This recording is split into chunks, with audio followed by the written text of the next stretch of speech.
वक्त हो गया है आपके फेवरेट डिबेट शो का न्यूज़ 18 इंडिया पर।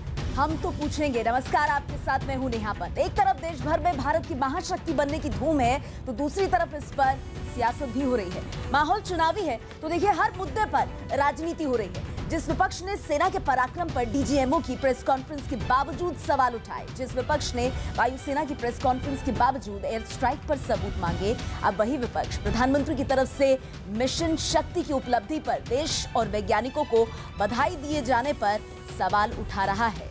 वैज्ञानिकों का तो सम्मान है, लेकिन पीएम पर सवाल है। ये सियासत है।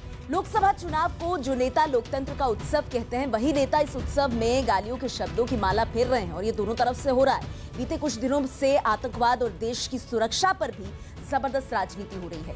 ये राजनीति बदजुबानी की हद पार करने लगी है। चाल, चरित्र और चेहरे की बात करने वाली बीजेपी अभद्र बयानबाजी करने वालों पर सख्त कदम उठाने से कतरा रही है, तो कांग्रेस ने सेना के शौर्य पर सवाल उठाने वाले ऐसे नेताओं को अहम जिम्मेदारियों और टिकट से नवाजा है। सैम पित्रोदा को कांग्रेस चुनाव अभियान निगरानी समिति की कमान।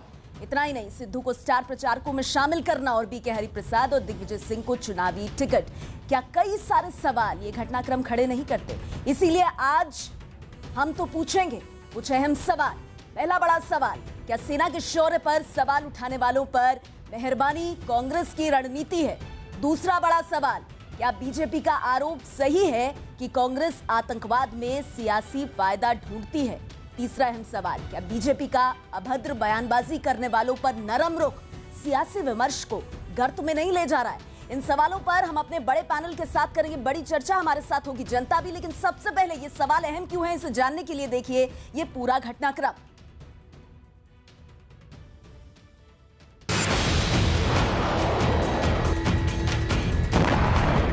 भारत माता की जय। हमारे वैज्ञानिकों ने अंतरिक्ष में 300 किलोमीटर दूर लो अर्थ ऑर्बिट में एक लाइव सैटेलाइट को मार गिराया। भारत चौथा देश है जिसने आज यह सिद्धि प्राप्त की। जब प्रधानमंत्री करें अंतरिक्ष में देश के चौथी महाशक्ति बनने की घोषणा, तो राहुल को उसमें भी लगता है नाटक। जब सेना करे पराक्रम, तो उस पर भी कांग्रेस के नेता उठाते हैं सवाल। What did we really attack? Did we really kill 300 people? I don't know that. As a citizen, I'm entitled to know. And if I ask, it is my duty to ask. Okay? That doesn't mean I'm not nationalist. That doesn't mean I'm on this side or that side. We need to know the facts. If you say 300 people were killed, I need to know that. We all need to know that. People of India need to know that. जब वैज्ञानिक उपलब्धि और सेना के शौर्य पर उठते हैं सवाल, तो जवाब में शुरू हो जाती है गाली गलौज की सियासत।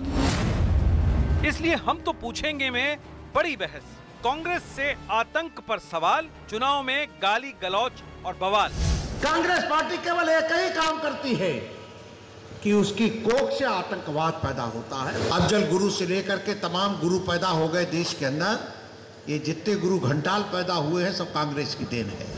मैंने सीएम को ट्वीट में जवाब दिया है कि सुबह सुबह चाय पिया कीजिए, नशा मुक्त रहिए, भाषा, दृष्टिकोण, सोच अच्छी रहेगी। मौसम चुनावी है, तो सत्ता के लिए किसी भी स्तर तक गिरने को कई नेता तैयार हैं। सत्ता को चुनौती देने के लिए राहुल के साथ ही प्रियंका मैदान में दमखम के साथ कूद पड़ी है। लेकिन लोकतंत्र के इस महापर्व की तैयारियों को कुछ नेता अपनी जबान से गंदा करने पर उतारू हैं। श्री राम को और खत्म करने के लिए, तंग करने के लिए लक्ष्मण को, माता सीता को, राम को, और रावण जब संकट में आया तो किसको भेजा? शूर्पणखा को। अब शूर्पणखा भी अपना बहन नाक कटवा करके साइड हो गई। बाबा राम जब संकट में आए तो उन्होंने अपने बहन को किसको आगे किया? प्रियंका को। अब इन दोनों का भगवान भला करे, मैं ज्यादा बुरा नहीं कहूंगा, क्यों? दादीमा जेवू नाक छे भाई। जो दादीमा जेवू नाक होय, सत्ता मળી જતી હોય, तो चीन ની અંદર ઘરે ઘરે રાષ્ટ્રપતિ નો થઈ જાય? થઈ જાય કે નો થઈ જાય? દાદીમાં જેવું નાક છે।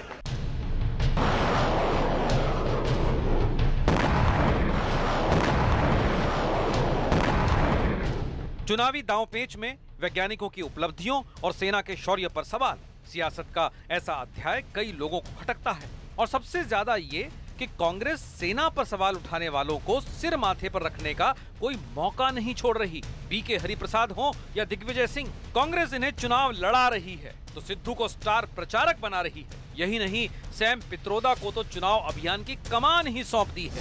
गोवा की घटना हो गई, 45 सैनिक शहीद हो गए। आज कांग्रेस सबूत मांग रही। मैं पूछना चाहता हूं, किस चीज का सबूत आप मांग रहे हो? विनय कटियार की पार्टी को यह जवाब देना चाहिए कि आजादी के 52 वर्षों तक आरएसएस के मुख्यालय में राष्ट्र ध्वज तिरंगा क्यों नहीं फहराया गया?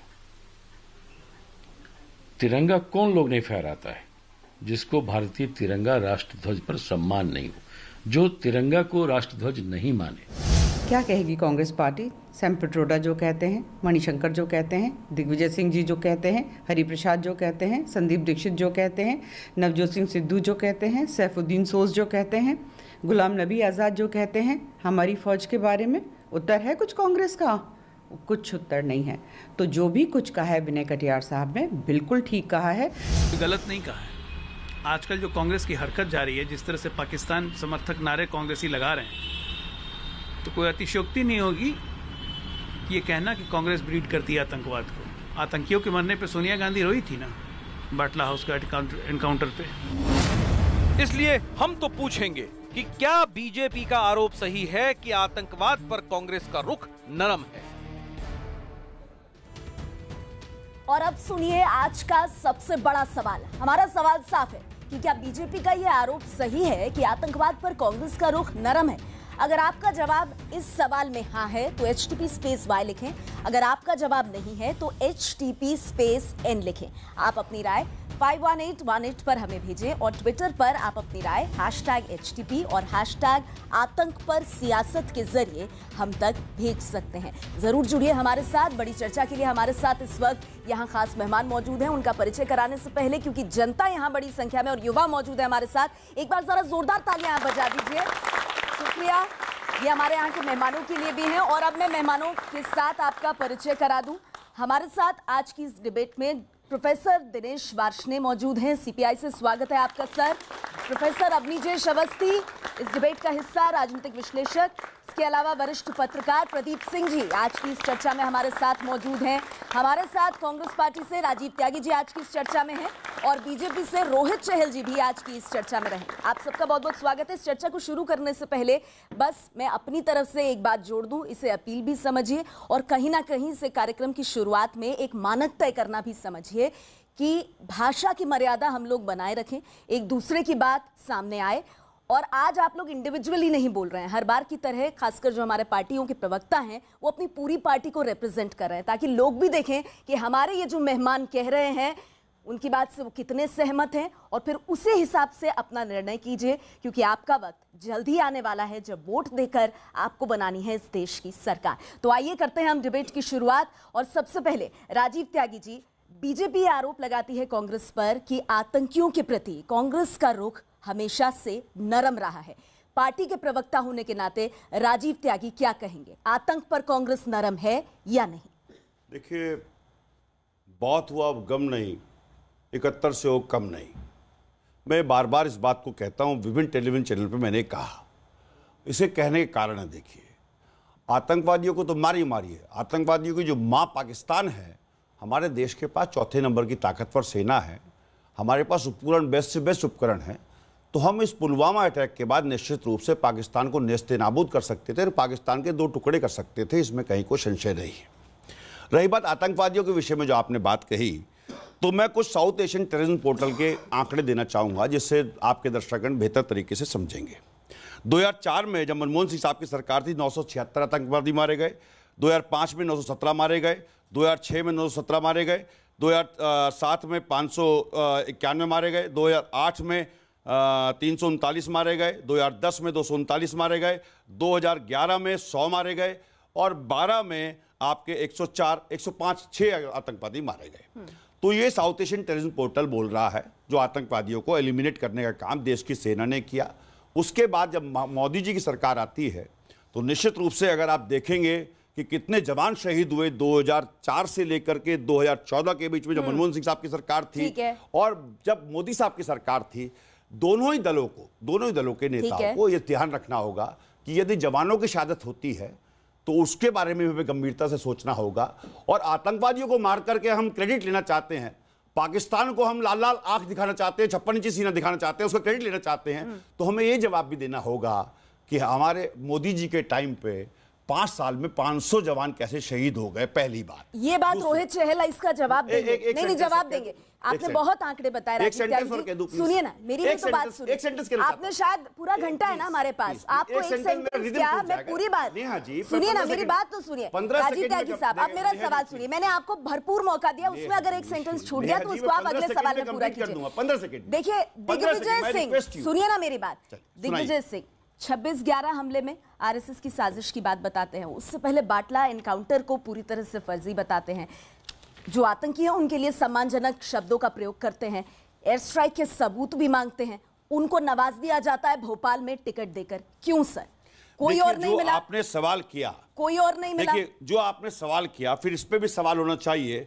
If Modi becomes PM, Pak intruders won't dare to cross border. Amit Shah, ये पब्लिश हुआ 23 अप्रैल 2014। आप कांग्रेस पार्टी के प्रवक्ता है ना सर, ये आप रोहित चहल से बिल्कुल पूछेगा, पर मेरे सवाल का जवाब रही बात, मैं तो दिग्विजय सिंह की बात कर रही हूँ। राजीव त्यागी बताएंगे ना दिग्विजय सिंह को भोपाल से टिकट क्यों मिला? देखिए कुल मिलाकर के जो सवाल देश की सरकार से पूछे जाने चाहिए वो पूछे जाने चाहिए और पूछे जाने चाहिए। पहली बात, सेना के पराक्रम में आप में से और हम में से किसी को शक नहीं है। सेना जिंदाबाद, सेना जिंदाबाद। दिग्विजय सिंह को शक है सर? कभी नहीं कहा। सबूत मांग रहे हैं सेना के विरुद्ध, हाँ सबूत के बारे में आपने सबूत की बात कही ना, क्या ये सत्य नहीं है? 26/11 पे उन्होंने क्या कहा मुझे बताइए। अब मैं प्लीज कंप्लीट कर दूं। बताइए सर, आप सब जानते हैं। देखिए 26/11 जब हुआ था देश में, 26 देखिए नेहा जी बात सुननी भी चाहिए थोड़ा सा।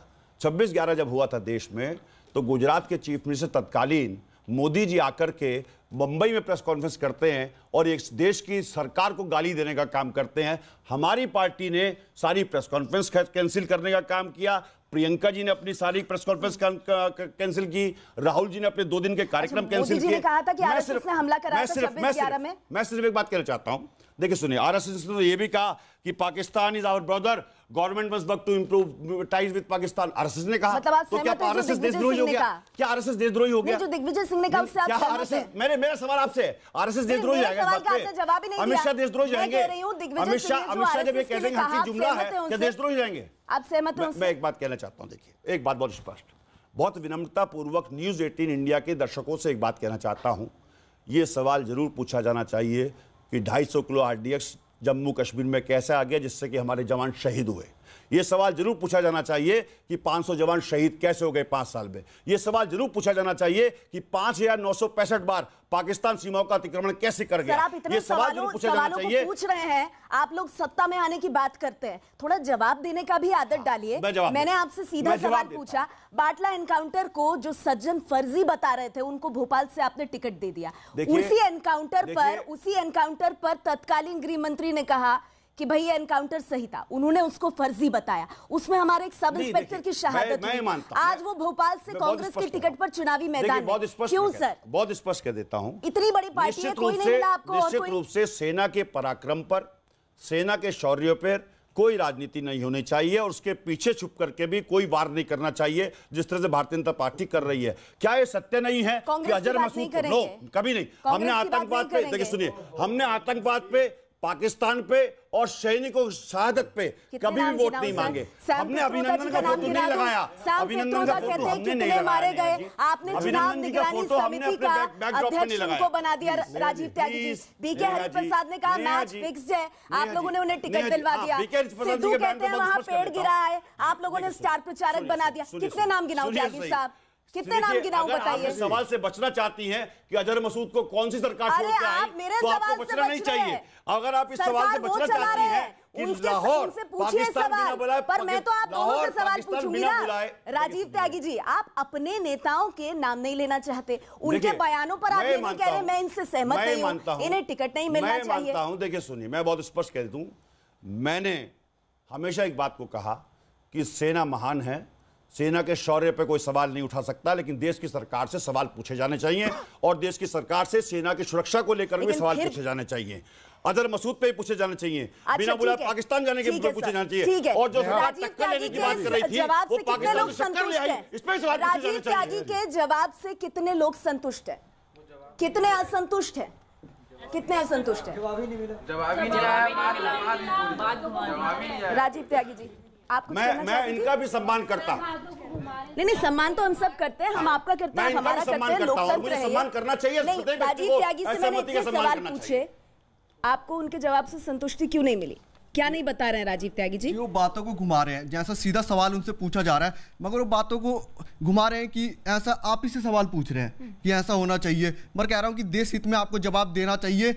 आप हमेशा आतंकवादी घटना होती है, आप सेना पे सवाल उठाने लग जाते हैं कि सेना ने ऐसा नहीं किया। हमने कभी नहीं उठाए मेरे मित्र। सुनिए नेहा जी, कांग्रेस पार्टी ने कभी सेना के शौर्य पे सवाल नहीं उठाए। देश की गवर्नमेंट ने कहा आतंकवादी मारे गए। राजीव त्यागी जी, आपको भरपूर वक्त दिया, कई सवाल पूछे और आपकी बात पर एक मैंने होल्ड भी करा लिया। अब रुकिए सर, अब रुकिए। रोहित चहल, अब आप आएंगे। एक मिनट, मैंने पहले ही कहा था हम मर्यादा में लेकर रहकर के डिबेट करेंगे। रोहित चहल, अब आप मुझे बताइए, आप लोग जो आरोप लगाते हैं कांग्रेस पार्टी पर, राजीव त्यागी इसे सिरे से नकार रहे हैं। वो कह रहे हैं हम सियासत नहीं करते, जनता कह रही है, वो जवाब नहीं दे रहे हैं सीधे। बीजेपी क्या 12 मिनट तक सवाल पूछे कि जवाब नहीं दिया। 12 मिनट राजीव त्यागी जी बोले। 1 मिनट जो मुझे राजीव जी आप सुन लीजिए, अरे आप बड़े आप सुन लीजिए, सुन लीजिए।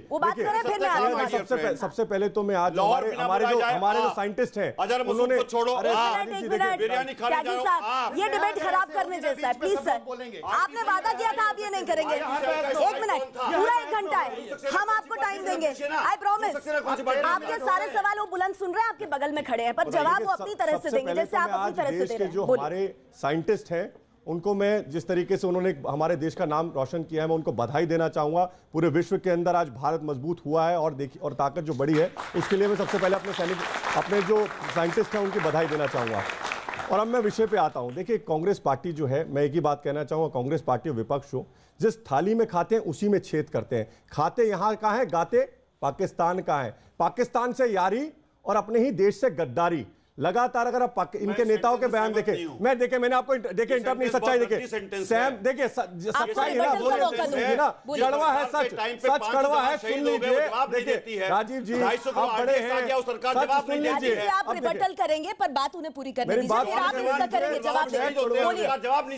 सैम पिट्रोडा जो इनके आज मैनिफेस्टो कमेटी के अंदर है और राजीव गांधी जी के जो पॉलिटिकल एडवाइजर थे, राहुल गांधी के गुरु हैं, वो क्या कहते हैं कि जो 8 आतंकवादी वहां पर आए थे वो आतंकवादी नहीं थे। वो कहते हैं कि उसके लिए पूरे पाकिस्तान को ब्लेम करने की जरूरत है। अरे एनआई के इंटरव्यू में कहा, कपिल सिब्बल कहते हैं कि वहां पर तो कुछ हुआ ही नहीं है, वहां पे बालाकोट के अंदर। इनके नवजोत सिंह सिद्धू क्या कहते हैं कि हमारी एयरफोर्स जो थी वहां पर पेड़ गिराकर आई है। इनके दिग्विजय सिंह कहते हैं ऐसा तो कुछ था ही नहीं। सबसे बड़ी बात ये, दिग्विजय सिंह की बात कर रहे थे, दिग्विजय सिंह ने 16 अप्रैल 2017 को सेना को हत्यारा बताया था, मैं कोट कर रहा हूं। उसके बाद मणिशंकर अय्यर क्या कहते हैं, देश की जनता ने देखा लगातार वो किस तरीके से पाकिस्तान में जाकर कहते हैं कि पाकिस्तान बहुत प्यार मिलता है। उसके बाद सलमान खुर्शीद, इनके नेता, सेना के शौर्य पराक्रम पे सवाल उठाते हैं। इनके संदीप दीक्षित जो दिल्ली के सांसद रहे, जो इनके मुख्यमंत्री के बेटे, वो कहते हैं जो सेना के अध्यक्ष है वो सड़क छाप गुंडे हैं, ऐसा संदीप दीक्षित ने कहा। जिस तरीके से सैफुद्दीन सोज जो इनके नेता हैं, गुलाम नबी आजाद, वो कहते हैं कि जम्मू कश्मीर में जो है सेना नागरिक ज्यादा मारती है और आतंकवादियों कम मारती है।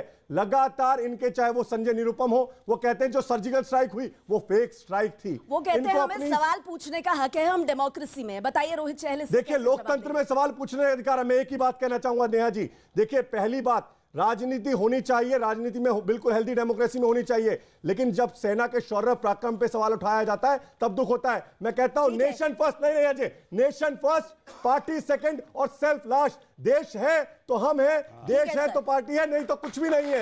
और देश रहेगा तो ही राजनीति होगी। मैं आपके पास आना चाहूंगी। और एक और बात, नहीं आरोप में दम है कि कांग्रेस पार्टी शौर्य पर सियासत करती है। इनके नेता वीरप्पा मोइली कहते हैं कि बहुत वक्त है, मैं और भी कई नेताओं के नाम गिना सकती हूं, फेहरिस्त बहुत लंबी है। प्रदीप जी मैं आपके पास आना चाहूंगी, क्या आपको भी लगता है कि बीजेपी के आरोप में दम है? क्या वाकई में सेना के शौर्य पर कांग्रेस पार्टी सवाल उठा रही है, या इस तरह की तस्वीर कांग्रेस की बनाने की कोशिश कर रही है बीजेपी?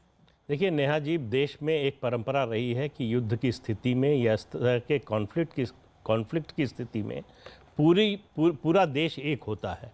आप 62 का युद्ध देखिए जो हम हार गए, 65 का युद्ध देखिए जो जीते, 71 का युद्ध जीतिए। 71 के युद्ध की आज तक अगर चर्चा में सबसे ज़्यादा कोई रेफरेंस दिया जाता है तो वो अटल बिहारी वाजपेयी के बयान का दिया जाता है, जिसमें उन्होंने इंदिरा जी की प्रशंसा की थी। इंदिरा जी फौज लेकर, हथियार लेकर सीमा पर लड़ने नहीं गई थी, तब भी फौज ही जीती थी।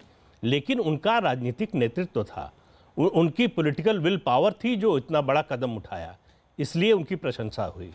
अभी जो कांग्रेस कर रही, मुझे नहीं समझ में आता कि क्यों कर रही है। आप कहते हैं हमको सेना पर भरोसा है, सेना के शौर्य पर भरोसा है। सर्जिकल स्ट्राइक होती है, सेना के अधिकारी आकर कहते हैं कि हमने सर्जिकल स्ट्राइक की और हमारा मिशन सक्सेसफुल रहा, हमारा कोई जवान घायल नहीं हुआ, किसी की मौत नहीं हुई। एयर स्ट्राइक होती है, एयर चीफ आकर कहते हैं कि हमको जो टारगेट दिया गया वो हमने हिट किया, हमारे पास उसके प्रमाण हैं। वो सरकार अगर चाहेगी तो उसको दिखा सकती है, ये उसका फैसला है, दिखाए या ना दिखाए। लेकिन आज भी तो यही हुआ। आज जो बड़ी उपलब्धि रही उस पर जब प्रधानमंत्री ने प्रेस कॉन्फ्रेंस की, कांग्रेस ने कहा कि ये तो वैज्ञानिकों की कामयाबी है, वैज्ञानिक प्रेस कॉन्फ्रेंस करें। देखिए जो भी स्पेस प्रोग्राम है उस पर भी एक कंसेंसस रहा है देश में। और फर्क कहां आता है? नहीं, आपको लगता है चुनावी फायदे के लिए किया गया ये? देखिए दोनों चीजें, प्राइम मिनिस्टर ने की प्रेस कॉन्फ्रेंस, वैज्ञानिक या कांग्रेस इसे किसी और दिशा में ले जा रही है? वैज्ञानिक अपना कार्यक्रम चुनाव का कैलेंडर देखकर नहीं बनाते हैं। हाँ। कर भी नहीं सकते। मान लीजिए ये टेस्ट आज फेल हो गया होता, तब सवाल सरकार से होते कि नहीं? बिल्कुल होते। तो इस तीन बार फेल हो चुका है इस तरह के टेस्ट में, तो ये खतरा भारत के सामने भी था। प्रदीप जी, आपने कई अहम बातें कही हैं। आप वरिष्ठ पत्रकार हैं, मैं उम्मीद कर रही हूं कि दोनों जो हमारे प्रवक्ता हैं वो आपको ध्यान से सुन रहे होंगे। मुझे मालूम है आपको कई सवालों के जवाब देने। दो और मेहमान हमारे साथ मौजूद है, आप हमारे साथ इस डिबेट में बने रहिए। हम लगातार सवाल पूछ रहे हैं कि चुनावी मौसम में जो राष्ट्रहित के मुद्दे हैं जिनमें देश को एक होना चाहिए, वहां पर भी सियासत क्यों हो रही है, कौन सियासत कर रहा है, और इस सियासत में बदजुबानी इतनी ज्यादा बढ़ क्यों गई है, दाग दोनों तरफ लगे हैं, उन पर भी चर्चा करेंगे आप। और आज हम सवाल उठा रहे हैं आतंक को लेकर। कांग्रेस से आतंक पर सवाल, लेकिन चुनाव में गाली गलौच और बवाल, और इसमें कांग्रेस बीजेपी कई महारथी सामने आ रहे हैं। सवाल उनको लेकर भी होने वाले हैं। लगातार हमारे साथ खास मेहमान बने हुए हैं जनता में, कई युवा हमारे साथ मौजूद हैं, उनके भी सवाल होंगे। प्रोफेसर दिनेश वार्ष्णेय, मैं आपके पास आना चाहूंगी। बाटला हाउस जब 26/11 हुआ, वो वक्त था जिसमें आप लोग भी सरकार में थे, लेफ्ट भी सरकार का हिस्सा थी। आप लोगों पर भी आरोप लगता है कि जब कांग्रेस पार्टी सबूतों की सियासत करती है, शौर्य पर सवाल उठाती है, तो लेफ्ट भी उनके पीछे जाकर खड़ा हो जाता है। आरोप ये लगता है कि कहीं ना कहीं आप लोग भी आतंक पर नरम रवैया अपनाते हैं। एक स्टेटमेंट दिखा दीजिए लेफ्ट की जो आप कह रहे हैं। अगर आप अपने रोहित एक स्टेटमेंट दिखा दो। आई से you show me a single statement of the left party. Strike के सबूत मांगे आपने, सेना से स्टेटमेंट दिखा दिया। और इतना ही नहीं, जब चीन की लड़ाई हुई 1962 में, तो ये लोग थे, वो कह रहे थे कि खून, अगर जब जरूरत थी भारतीय सेना, तो इन्होंने कहा जो भारतीय सेना खून देगा उसको किन्होंने कहा जाएगा। वो पूछ रहे हैं किन्होंने कहा। केरला के अंदर इनके नेता ने कहा, उस समय के मुख्यमंत्री जो थे उस समय के 62 के अंदर। अरे एक सेकंड, उसके लिए तो मैं कह रहा हूं कि कम्युनिस्ट पार्टी का डिवीजन हुआ, बाकायदा माफी मांगी गई, और अच्युतन जी ने कहा कि नहीं मैंने वाकई खून नहीं दिया था, ये भी कहा, एक माफी मांगी। दूसरा मैं इमीडिएट दिखा दीजिए, उन्होंने कहा हम बता रहे हैं। अब आप इसको अब इमीडिएट बात रखिए। मैं इमीडिएट बता देता हूं कि जेएनयू में जिसने भारत तेरे टुकड़े होंगे इंशाअल्लाह, वो बिहार की बेगूसराय से इनकी पार्टी की टिकट पर इलेक्शन लड़ रहा है। चलिए, आपने प्रमाण मांगा था, प्रमाण मांगा था ना, प्रमाण दे दिया। अगर आप इजाजत दें तो आप मुझे टाइम बता दें, उतने टाइम में मैं खत्म कर दूंगा। प्रोफेसर आदमी हूं, टाइम में बोलने की जानता हूं। ठीक है, टाइम बता दीजिए, नहीं तो बीच में इंटरप्ट मत कीजिएगा। पहली बात, किसी भी वामपंथी पार्टी ने सेना के शौर्य या पैरामिलिट्री फोर्सेस के शौर्य पर कोई प्रश्न नहीं उठाया। प्रश्न तब उठा, 16 तारीख को ऑल पार्टी मीटिंग हुई, उसमें सबने कहा हम सरकार के साथ हैं। बालाकोट स्ट्राइक हुई, उसके बाद सबने कहा सरकार के साथ है। प्रश्न तब उठा जब पुलवामा हमले के 41 शहीदों की फोटो आदरणीय मोदी जी ने बोट के बाजार में चूरू की चुनावी सभा में लगा दी, स्टेज के पीछे। प्रश्न तब उठा जब माननीय श्री अमित शाह जी ने, बीजेपी के अध्यक्ष ने, एयरफोर्स के चीफ की स्टेटमेंट से बाहर जाके कहा 250 मार दिए। किसी ने नहीं, तब भी हमने कुछ नहीं कहा। लेफ्ट पार्टीज का तब भी कोई स्टेटमेंट नहीं है।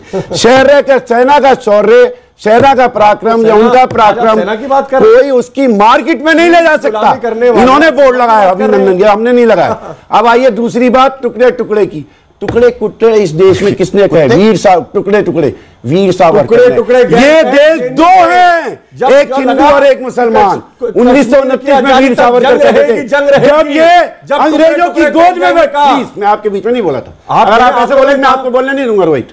जब ये अंग्रेजों की गोद में बैठे थे, हम आजादी का आंदोलन लड़ रहे थे। ये अंग्रेजों की गोद में कहते थे महारानी विक्टोरिया जिंदाबाद, टुकड़े हम उनके खिलाफ लड़ रहे थे। जंग जो आईएसआई का एजेंट था, बीजेपी का युवा मोर्चा की आजादी तक ये लोग आज तक उन्होंने कहा एक आज तक भारतीय सेना कोई केस नहीं। और तो इन्होंने बलराम यादव गैंग के साथ आईएसआई एजेंट, सतना से बीजेपी का लीडर, आईएसआई की बर्बादी तक जंग रहेगी, जंग रहेगी बीजेपी का लीडर। 6 लोगों को पूरे जीवन की आर्मी को एक रखा और दो, ये लोग कहने वाले हैं हम नहीं है। और आतंकवाद को देखिए, कौन अफजल गुरु को शहीद मानती है? आप लोग। पीडीपी जुडिशियल लड्डू सरकार पे कितने गए उनके साथ?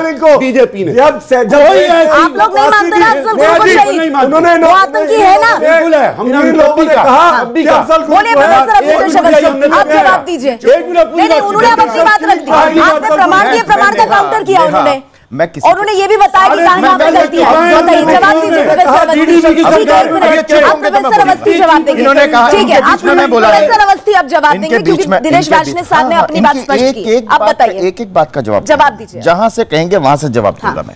इन्होंने पहली बात कही आजादी के आंदोलन की 1900, हाँ आजादी के आंदोलन की बात तो कर रहा हूं मैं। नहीं, एक सेकंड, मैं आज भाई बीच में नहीं बोलेंगे आप फिर देखिए आपने बोले थे आजादी के आंदोलन में 1942 में ये नहीं बोले थे, रोहित चहल बोले थे, आप वो शांत हैं। अब इनको इतनी बात, आप ही की बात का ही जवाब दें, फिर आप काउंटर दिए। बता दो, आप इतिहास की किताब पढ़ लेना, मैं किताबों के नाम बता दूंगा मैं, इन्हीं की किताबों के नाम। सुनिए तो सही, 1942 में अंग्रेजों के खिलाफ भारत छोड़ो आंदोलन होता है, उसमें कम्युनिस्ट पार्टी ने अंग्रेजों का साथ दिया, जिसके लिए कम्युनिस्ट पार्टी ने बाकायदा डॉक्यूमेंटेड माफी मांगी है देश से कि हमने अंग्रेजों का साथ दिया। अंग्रेजों का ये कम्युनिस्ट पार्टी है, हमने ये कम्युनिस्ट पार्टी है, ये है जिसने माफी मांगी, माफी मांगनी पड़ी इनको। मैं डॉक्यूमेंटेड है, माफी मांगनी, माफी मांगी बीच में बोले। मैंने अभी एक वाक्य बोला था, बड़ी बात उन्होंने कही, हम सेना के शौर्य पर सवाल नहीं उठाते हैं। उन्होंने कही, दिनेश वार्ष्णेय ने कहा हम सेना के शौर्य पर सवाल नहीं उठाते हैं, सेना सर्वोपरि है, अफजल गुरु आतंकी है हमारे लिए, फिर सवाल कैसे? ठीक है, हो गया। प्रोफेसर वार्ष्णेय, आपकी बात को मैंने रिपीट कर दिया सर। अब प्रोफेसर अभिजीत अवस्थी बोलेंगे, ठीक है? एक minute sir, please sir. Discipline नहीं कर सकता, आपके लिए तो कानून तोड़ा है। आप ये बताइए, कानून तोड़ा है, आप ये बोलिए नक्सली ने कानून तोड़ा है। बिल्कुल, इसका चेहरा जो है आप नक्सलियों को आप क्रांतिकारी हीरो बनाने वाले आप लोग। रोहित चहल, प्रोफेसर अभिजीत अवस्थी की तरफ बोलिए। पर हम अंग्रेजों की बैठे कभी क्यों बीच में अंग्रेजों की वो व्यक्ति बीच में बोलता है कि जेल में झूठ पकड़ा जाता है, बैठे थे तो माफी सामने नहीं आने देना चाहता, जिनको ये नहीं आने देना चाहता। अगली बात सुनो, 1942 के लिए माफी मांगनी पड़ी इनको। 1962 में चीन का साथ देने के लिए माफी मांगनी पड़ी। आपातकाल का मांगनी पड़ी, माफी मांगनी पड़ी। अब आगे की बात आ जाइए, मैं एक बड़ी साफ सी बात कहता हूं, सिर्फ एक पार्टी की बात नहीं है। जहां पर सबूत मांगने की बात आती है, किसने आकर के कहा? डीजीएमओ ने आके कहा कि हमने सर्जिकल स्ट्राइक किया है। Everybody accepted. एक सेकंड, अमित शाह जी नहीं माने। फिर बीच में बोलिए, आप बोलिए, आप के बाहर चले गए, छोड़िए ना यार। बीच में क्यों बोलता जब मैं बोल रहा हूं? अमित शाह जी ने 250 का प्रदीप जी जवाब दूंगा ना, 250 का जवाब दूंगा, मैं उसका जवाब दूंगा, मैं जवाब दूंगा, उसने गाइड मैं उसका जवाब देता हूं, मैं उसका जवाब देता हूं। जो एयर स्ट्राइक गई वहां पर 17 मिनट में मार करके, वहां पर जितना भी सारा पैराफर्रेलिया था, वहां पर 300 साढ़े 300 के आसपास आतंकवादी थे। जो किसकी इंफॉर्मेशन थी? इंटेलिजेंस की। एनटीआरओ नहीं कहता राह नहीं, फिर ये बीच में बोले ना अमित शाह जी ने कहा। अरे आप मेरे से सवाल पूछ रहे, जवाब जवाब ले लीजिए। आप सबसे ज्यादा बोल रहे हैं बीच में। मैं जवाब मैं दे रहा हूं, सबको वक्त दे रही हूं ना, लेकिन आप लोगों को डिबेट को आगे बढ़ने देना होगा। 17 मिनट में भारत के जहाज गए, वहां पर नेस्तनाबूद करके आए। अपेक्षा ये की जाती है कि वहां पे गिन के आते 1 2 3 4 5 6 7 8 कितने मरे। उसके बाद ये रिपोर्ट कहां से आती है? ये होती है कि लगभग वहां पर इतने रहे थे, वहां पर भी गिनती नहीं होती, वहां पर भी इंटेलिजेंस अंदाजा लगाती है कि 250 से 300 के बीच में थे और अब वहां पर नहीं है। और वहां पर 283 लोगों की लिस्ट भी आ गई है जो पब्लिक डोमेन में है। ये सब पब्लिक डोमेन है, मुझे ये बताइए। उसके बावजूद अगर नवजोत सिंह सिद्धू के ओ किथे जी अभिनंदन की फोटो बीजेपी को अपने वोट पे लगाने के लिए किसने किथे जी तो अभिनंदन की फोटो बीजेपी शर्मनाक वो भाई हुसैन। और उसके बाद सुन लीजिए सैम पित्रोदा कहते हैं कि 26/11 के बाद सुनने दीजिए, राजीव जी को जवाब देना होगा इसका। 26/11 का कोई बदला नहीं लिया क्योंकि हम गांधी जी की उस पर चलते थे और मैं सोचता हूं कि अभी भी एयर स्ट्राइक नहीं करना चाहिए था। ये सैम पित्रोदा जो इंडियन ओवरसीज कांग्रेस के अध्यक्ष हैं, चेयरमैन, मैनिफेस्टो कमेटी के चेयरमैन हैं, यहां तक भी बात खत्म नहीं होती, बात इससे आगे बढ़ती है। जब आप आज जब भारत चौथा देश नहीं बना है, हम लोग कहते हैं भारत चौथा देश बन गया, चौथा देश नहीं बना, 4 में से 1 है हम सब बराबर हैं, कोई 1 2 3 4 नहीं है, हम सब बराबर हो गए, 4 देश हम बराबर है, पूरे विश्व में सिर्फ 4 देश ऐसे हैं। उस पर आप जानते हैं कि राहुल गांधी ने ट्वीट पहला क्या था? विश्व रंगमंच दिवस पर बधाई हो मोदी जी। ड्रामा बताया था इसको, इस पर ये है। और ये डीआरडी को मैं नहीं कह रहा, और किसी पार्टी का प्रवक्ता अगर कोई ये कहता कि ये गलत हुआ है या पहले क्यों नहीं किया, मैं मानता कि आपको क्या हक है। लेकिन अगर डीआरडीओ जिसने आज ये किया है उसका पूर्व अध्यक्ष कहता है कि हमने 2012 में, जरूर बोलिएगा, जरूर 2012 में हमने अनुमति मांगी थी। मैं वही कह रहा हूं जो पब्लिक डोमेन में, कोई सीक्रेट खबर नहीं बता रहा। 2012 में हमें नहीं मिली, नहीं तो आज से बहुत पहले हम इस शक्ति के शक्तिमान हो चुके होते। फिर ये देखिए बीच में बोल रहा ना, किसको तकलीफ हो रही है, किसको तकलीफ हो रही है? इस देश का शक्तिमान बनने की तकलीफ किसको हो रही है? इस व्यक्ति को हो रही है। क्योंकि चीन, क्योंकि ये युद्ध के साथ हम आ गए, युद्ध को करके ये पैसा से होगा, अंबानी को देना चाहते हैं। आपकी बेरोजगारी पर बात नहीं करेंगे, महंगाई पे बात नहीं करना चाहेंगे, शिक्षा गांधी जी बराबर आ गए, विश्वविद्यालय को कहते हैं चीन का। 1 मिनट राजीव त्यागी आपके पास आना चाहूंगी। नहीं प्रोफेसर वार्ष्णेय, 1 मिनट हो गया सर, हो गया। हर एक के बीच में बोलेंगे तो दिक्कत हो जाएगी। राजीव त्यागी जी, जो बात यहाँ पर प्रोफेसर अभिजीत अवस्थी ने कही, और देखिए मुझे बार बार इधर आना पड़ रहा है क्योंकि मैं कुछ कर नहीं सकती, क्योंकि बीच में एक दूसरे के आप बोल रहे हैं। राजीव त्यागी जी जो बात ये कही, देखिए बहुत सीधा सवाल है, लोगों के मन में भी ये सवाल आएगा कि आतंकियों का सम्मान, प्रधानमंत्री का अपमान, वो सब हो रहा है। ऐसा नहीं सर, आप बताइए ना, प्रधानमंत्री के लिए क्या क्या शब्द नहीं कहे गए? नेहा जी, आप सारे प्रश्न एक बार पूछिए। नहीं, मैं तो सीधा सवाल पूछ नहीं, सवाल एक बार पूछ लीजिए। यही सवाल है, आतंकियों को सम्मान, प्रधानमंत्री का अपमान, क्यों? साउथ एशियन टेररिज्म पोर्टल की रिपोर्ट मैंने पढ़ के दिखाई कि यूपीए सरकार के टाइम पे कितने आतंकवादी 10 साल में मारे गए। आतंकवादियों को जहन्नुम पहुंचाने का काम किया हमारी सेना ने। लेकिन मजे की बात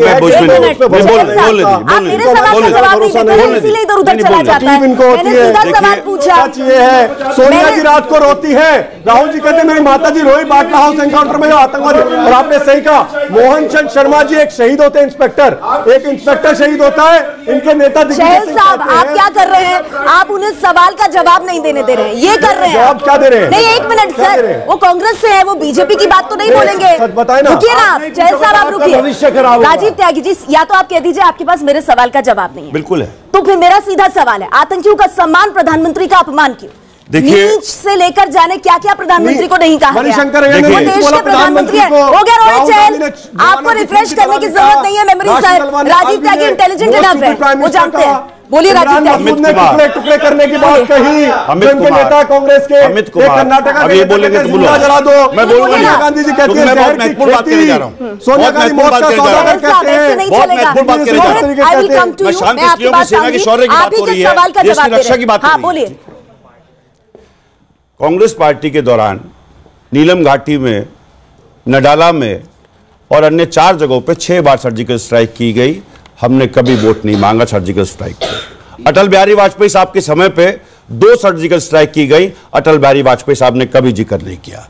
अटल वाजपेयी साहब की सरकार की टाइम पे जिस तरह से कारगिल हुआ उसमें किसी ने कोई प्रश्न पूछने का काम नहीं किया, क्योंकि अटल बिहारी वाजपेयी जी कभी सेना के शौर्य के पीछे छुपे नहीं किया, कभी नहीं लेकिन छुपे, हाँ, जब एयर स्ट्राइक हुई बीजेपी के समय में तब इन्होंने सबूत जरूर मांग लिए। इन्होंने सबूत जरूर मांग लिए। राहुल गांधी कहते हैं इसने की है सेना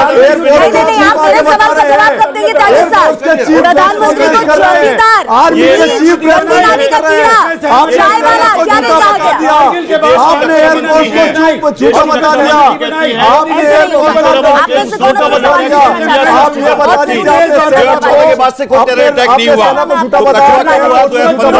सवाल आ रहे हैं आप लोगों की तरफ, और ये वो लोग हैं जिनको वोट डालने हैं। राजीव त्यागी साहब, सरकार बनानी है नहीं बनानी है, सुनिए जरा लोगों को। सवाल किससे? हाँ पूछिए सर। त्यागी साहब आपसे सवाल है इनका, युवा है सर, थोड़ा सा तो इनकी तरफ देखें, बोलिए सर। एक मिनट, मेरा सवाल सुन लीजिए सर मेरा सवाल सुन लीजिए सर। मेरा सवाल कांग्रेस से है सर। आप कह रहे हैं कि सेना पर हमें पूरा विश्वास है, तो फिर आपके ही कांग्रेस के ही नेता ये क्यों कहते हैं कि सेना वहां पर पेड़ उखाड़ के लौट के आ गई? देखिए जो बात कही गई ना, देखिए मैं चाहता हूं कि सरकार जो है ना समझदारी से काम लेकर के नवजोत सिंह सिद्धू के मुंह पे फेंक के मारे कि हमने 250 मारे, 300 मारे, 350 मारे, और ये बताए सरकार कि जब अमित कुमार की मां पूछती है, शहीद अमित कुमार की मां पूछती है कि हमें आतंकवादियों की लाशें देखनी है, तो क्या वो देशद्रोही है? क्या अमित कुमार की आतंकवादियों की लाशें देखनी है, क्या वो देशद्रोही है? मैं पूछना चाहता हूँ,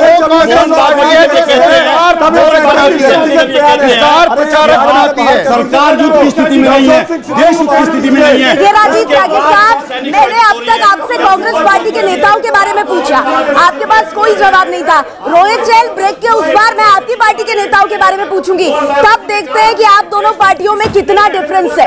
आप हमारे साथ बने रहिए, हम तो पूछेंगे भाई। इस गर्मा गर्म बहस में हम ये जानने की कोशिश कर रहे हैं कि देश की सुरक्षा पर सियासत कौन कर रहा है। आप देख ही रहे हैं आपके जनप्रतिनिधि किन बातों पर क्या चर्चा कर रहे हैं। बहुत गौर से सुनिएगा इन सभी जनप्रतिनिधियों को, क्योंकि इन्हीं की बातों पर आपको बस कुछ दिन बाद ही अपना वोट देना है। ये मैं बार बार आपको याद दिला रही हूं ताकि आपको भी याद रहे, और जो हमारे खास मेहमान यहां जुटे हैं, कहीं ना कहीं आप लोगों के दिल और मन मस्तिष्क पर अपनी छाप छोड़ने के लिए इन्हें भी समझ आए ये आप तक क्या बातें पहुंचा रहे हैं। लेकिन इस बार मेहमानों के पास जाने से पहले आइए जनता का रुख करते हैं, कुछ सवाल उनके लेते हैं। सबसे पहले ये बताइए, आप में से कितनों के, 1 मिनट, कांग्रेस से सवाल है? ठीक है, क्या सवाल है आपका?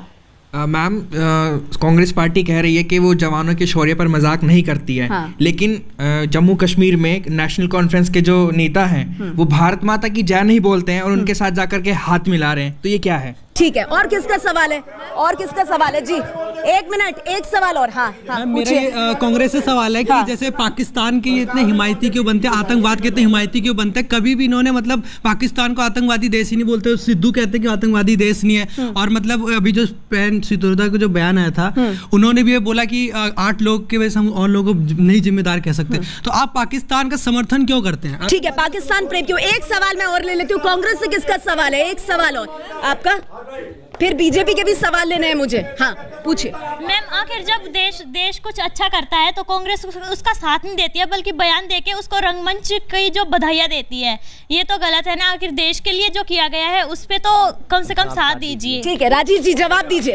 राजीव जी जवाब दीजिए, छोटा दीजिएगा, सबका एक साथ दे दीजिए, कमोबेश सब एक ही बात। पहला आपका सवाल का जवाब, आपने जो सवाल पूछा था बहुत स्पष्ट कह दूं मेरे मित्र, पीडीपी और नेशनल कॉन्फ्रेंस 2 राजनीतिक पार्टी कश्मीर में है।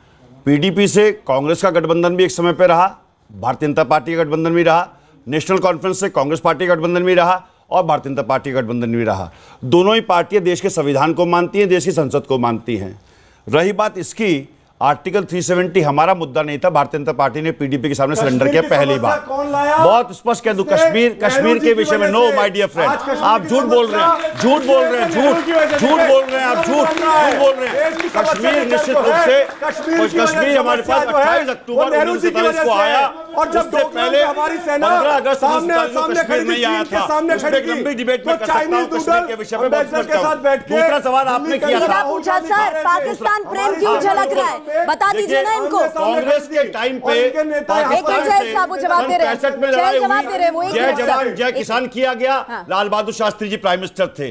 कांग्रेस के समय में 71 में लड़ाई हुई, पाकिस्तान के 2 टुकड़े करने का काम किया गया, देश की सेना ने किया, देश की सेना ने किया।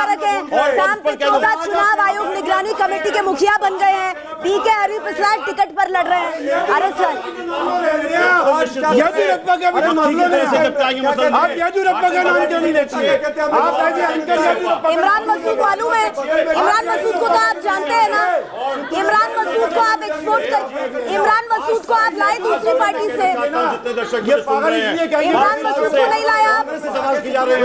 मोदी का बयान किसने दिया था?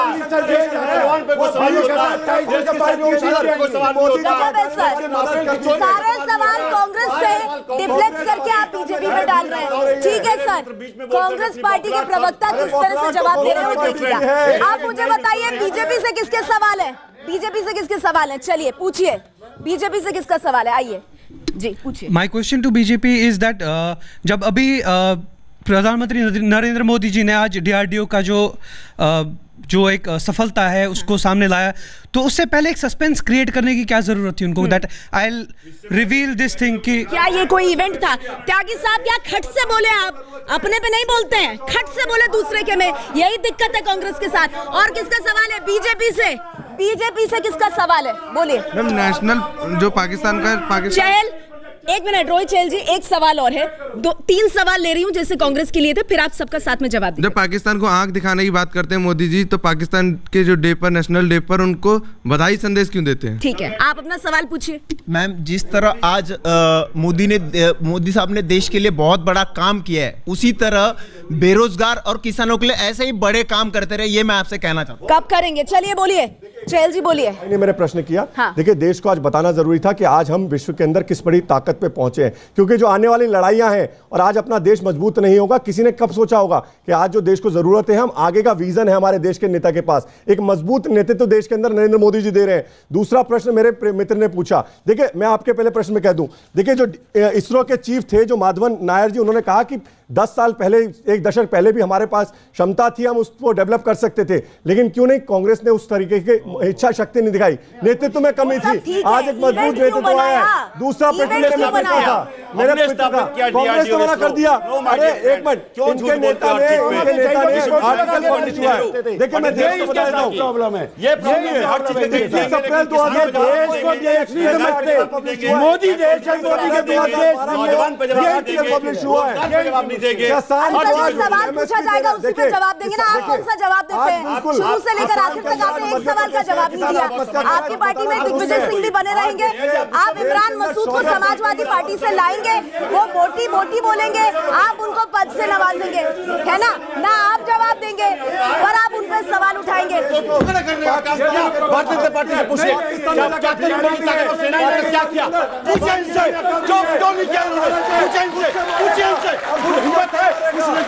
हिम्मत है कैसे करेंगे, पूछे ना, नौकरी कैसे करेंगे, पूछे ना, हिम्मत है तो। त्यागी साहब हिम्मत की बात कर रहे हैं, त्यागी साहब बात कर रहे हैं हिम्मत की, कि क्या देश में हिम्मत है बीजेपी से सवाल करने की? आप लोग बीजेपी से सवाल नहीं कर रहे थे, यहाँ पर कर रहे थे ना?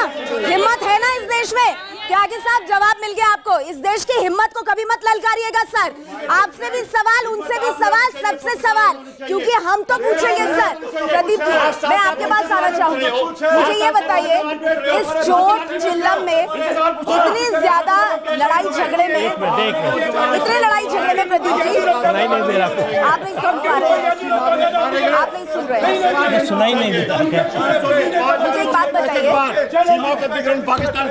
उनका और अपने आप ऑडियो डाउन कीजिएगा, ये बताइए ये जो इस तरह का मंजर चल रहा है, इसमें जो सवाल पूछा जा रहा है कांग्रेस कह रही है बीजेपी की तरफ, और बीजेपी में भी हम देख रहे हैं कई बयान भी रहे। एक मिनट, तो आप मुझे बताइए कि देश किस तरह से देखे इस स्थिति को?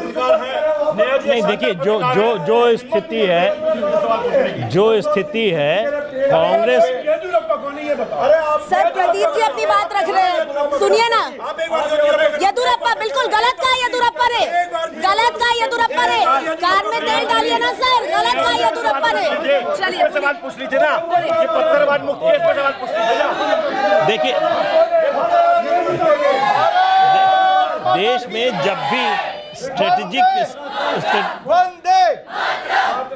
एक मिनट मैं चाहूंगी प्रदीप जी की बात सुने प्लीज, और किसी की बात पे रिएक्ट मत कीजिए। देखिए देश में जब भी स्ट्रेटेजिक डॉक्ट्रिन बनाने की बात होती है तो एक विल पावर की जरूरत होती है। वो मेरा मानना है कि पहली बार इंदिरा गांधी ने दिखाया, उसके बाद अटल बिहारी वाजपेयी और नरेंद्र मोदी ने दिखाया। ठीक है। देखिए वैज्ञानिक अपना काम करते रहेंगे, सेना वायुसेना अपना काम करती रहेगी, लेकिन उनको जब तक पॉलिटिकल लीडरशिप वो उनके साथ नहीं होती तब तक उनके देखिए सेना 26/11 हुआ तब भी सेना उतने ही ताकतवर थी, लेकिन उस समय की पॉलिटिकल लीडरशिप ने उनको जवाब नहीं देने दिया। इस लीडरशिप ने उनको मौका दिया कि वो जवाब दे सके। ये बुनियादी फर्क इस बात का है। सवाल ये उठता है कि हर चीज इवेंट में क्यों तब्दील हो जाती है? जो उपलब्धि की आपने वो वैज्ञानिकों की उपलब्धि थी, प्रधानमंत्री क्या चुनाव के वक्त इसका फायदा लेने आ गए? कैसे जवाब देंगे आप इसका? ये एक बड़ा मुद्दा बन सकता है। नहीं, अभी जैसे एक हमारे युवा ने कहा उनकी बात का जवाब देना चाहता हूं। मैं इस बात का कि प्रधानमंत्री ने सस्पेंस क्यों किया, ऐसा क्यों किया? मैं सचमुच आपकी बात का जवाब देना चाहता हूं। आज अगर बाकी मीडिया में अगर आप इसकी खबर देख रहे हो तो मेरी बात नहीं, और किसी भी पॉलिटिकल पार्टी के नेता पर आप विश्वास मत करिए, लेकिन जो आर्मी ऑफिसर्स ने कहा कि ये कोई बुलेट नहीं हमने कोई खरीदी, कोई राइफल नहीं खरीदी, ये पूरे विश्व के मानचित्र में जो स्थिति आज भारतवर्ष की है और जिसकी वजह से चीन जैसा देश घबरा गया, जिसकी वजह से यहाँ पे कुछ लोग कम्युनिस्ट पार्टी के लोग फिर बीच में बोल गए, वो लोग चीन, ठीक है ना, वो इसलिए पूरे देश को इस उपलब्धि में शामिल करने के लिए कि पूरा देश इस उपलब्धि में अपने आप को जुड़ा हुआ महसूस करे, ये बात थी देश का प्रधानमंत्री नेतृत्व। और उसके बाद डीआरडीओ के एक्स प्रेसिडेंट ने कहा, डीआरडीओ का एक्स चेयरमैन जो था सारस्वत जी, उन्होंने कहा कि अगर पिछली सरकार के समय में हमने कहा था कि हमें ये करने दीजिए, लेकिन हमें ये करने नहीं दिया गया। 2015 से शुरू हुआ और ये कोई आज नहीं हुआ। इसकी टाइमिंग कोई पॉलिटिकल पार्टी ने तय नहीं की कि आचार संहिता लगी। ये काउंटडाउन शुरू होता है वैज्ञानिकों का।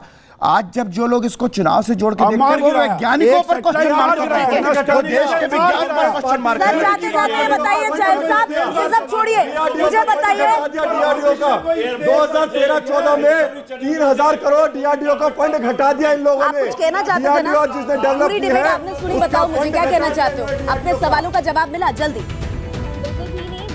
पार्टी से जो सवाल किया गया उन्होंने उनका जवाब नहीं दिया। स्टार्टिंग कांग्रेस से हुई थी जिनसे ये सवाल किया गया था कि आखिर आपके नेता क्यों लड़ रहे इतनी बयानबाजी करने के बाद, उन्होंने आंसर नहीं दिया। उसके बाद इनके पास आते हैं, इनसे ये क्वेश्चन किया गया था कि कन्हैया कुमार को आप टिकट क्यों? देखिए इस तरह की तकलीफें रहेंगी और इसीलिए हमने आज शुरू में ही कहा था ये जो जनप्रतिनिधि है ये आज अपनी बातों से बताएंगे कि आप इन्हें वोट दें या ना दें। हम तो पूछेंगे, हमने पूछा आज का सवाल, जवाब आपको मिल ही गया होगा। बहुत बहुत शुक्रिया।